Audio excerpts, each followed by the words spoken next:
ડેરીમાંથી છૂટક દૂધ લેતા સુરતવાસીઓ ચેતી જજો. આ સમાચાર તમારા માટે છે. ડેરી સંચાલકો પશુપાલકો પાસેથી લીધેલા દૂધમાં કરી રહ્યા છે ભેળસેળ. સુરતની 8 ડેરીઓમાં લેવાયેલા દૂધના નમૂના ફેલ થયા છે. દૂધમાં નિયમો પ્રમાણેનું ફેટ કે એસએનએફનું પ્રમાણ નહિવત છે. 7 ડેરીમાંથી લેવાયેલું ગાયના દૂધનું સબસ્ટાન્ડર્ડ નીકળ્યું છે અને 1 ડેરીમાંથી લેવાયેલા ભેંસના દૂધના નમૂના પણ સબસ્ટાન્ડર્ડ નીકળ્યા છે. નફાખોર ડેરી સંચાલકો દૂધમાં વધુ પ્રમાણમાં પાણીની ભેળસેળ કરી રહ્યા છે તેવું સામે આવ્યું છે અને દૂધના નમૂના ફેલ જતા ડેરી સંચાલકો સામે કાર્યવાહી કરાશે. તમે ડેરીમાંથી છૂટક દૂધ લેતા હોવ તો સાવધાન થઈ જજો, કારણ કે આ દૂધ તમારા સ્વાસ્થ્ય માટે હાનિકારક આવી શકે છે. એક પછી એક સુરત મહાનગરપાલિકાના આરોગ્ય વિભાગ દ્વારા જે શહેરના જુદા જુદા વિસ્તારમાંથી દૂધના સેમ્પલ લેવામાં આવી રહ્યા છે તે ક્યાંક સબસ્ટાન્ડર્ડ જાહેર થઈ રહ્યા છે. દૂધની જે ગુણવત્તા હોવી જોઈએ તે નથી જોવા મળી રહી અને તેના કારણે તે પર જે નમૂના જે છે તે ફેલ આવી રહ્યા છે. ત્યારે આપણી સાથે આરોગ્ય વિભાગના અધિકારી જોડાયા છે, તેઓની સાથે વાત કરીશું. સાહેબ, અત્યારે કઈ કઈ રીતના નમૂના લેવાયા છે અને તેનો શું રિપોર્ટ આવ્યો છે, કઈ રીતનો? હું food safety officer BR Brahmbhatt, Surat મહાનગરપાલિકા. માનનીય કમિશનર સાહેબ, માનનીય ડેપ્યુટી કમિશનર સાહેબ હેલ્થ એન્ડ હોસ્પિટલ અને માનનીય આરોગ્ય અધિકારી સાહેબની સીધી સૂચનાના માર્ગદર્શન હેઠળ ફેબ્રુઆરી માસના મધ્ય ભાગમાં અમે સુરત મહાનગરપાલિકામાંથી દૂધનું વેચાણ, ઉત્પાદન અને સંગ્રહ કરતી અલગ અલગ સંસ્થાઓમાંથી નમૂના લેવાની કાર્યવાહી કરેલ, જેમાંથી કુલ 9 નમૂના સબ સ્ટાન્ડર્ડ જાહેર થયેલ છે.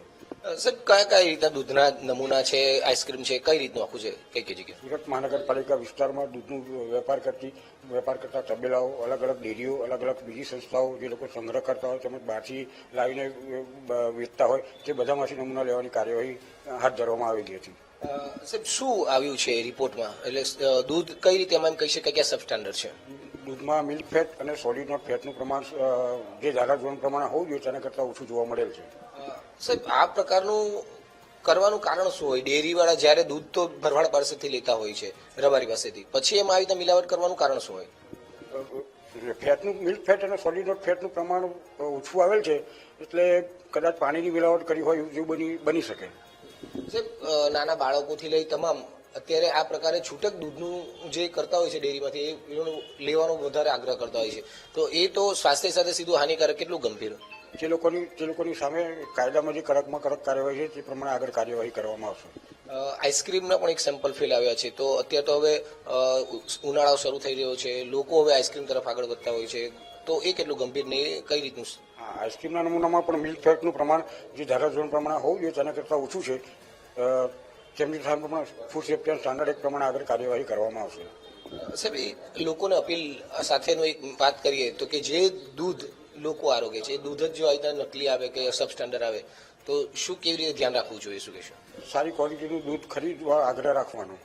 એની માટે કોઈ કઈ રીતે તપાસ કરવી, કે કોઈ ચેક કરવું કે કેવી રીતે લેવું, કે એને કઈ પર ધ્યાન રાખવું? કે એ સારી દુકાનોમાંથી લગભગ દૂધમાં વાંધો નથી આવતો, પાસ થઈ જાય.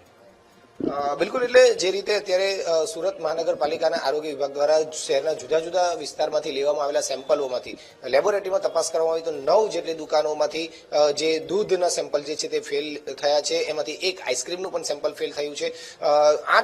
7 જેટલા ગાયના દૂધના સેમ્પલ ફેલ આવ્યા છે, તો 1 ભેંસનું દૂધ જે છે તે ફેલ આવ્યું છે, એટલે કે સબસ્ટાન્ડર્ડ આવ્યું છે. એટલે કે લોકો જે દૂધ આરોગે છે એ જ દૂધ અત્યારે અનહાઇજેનિક ને ખાવા લાયક નથી તેવું સામે આવ્યું છે, જેને લઈ લોકોએ પણ ચેતવવાની જરૂર છે. કેમેરામેન સરજુ પારેખ સાથે ધ્રુવ સંપુરા, VTV ન્યૂઝ, સુરત.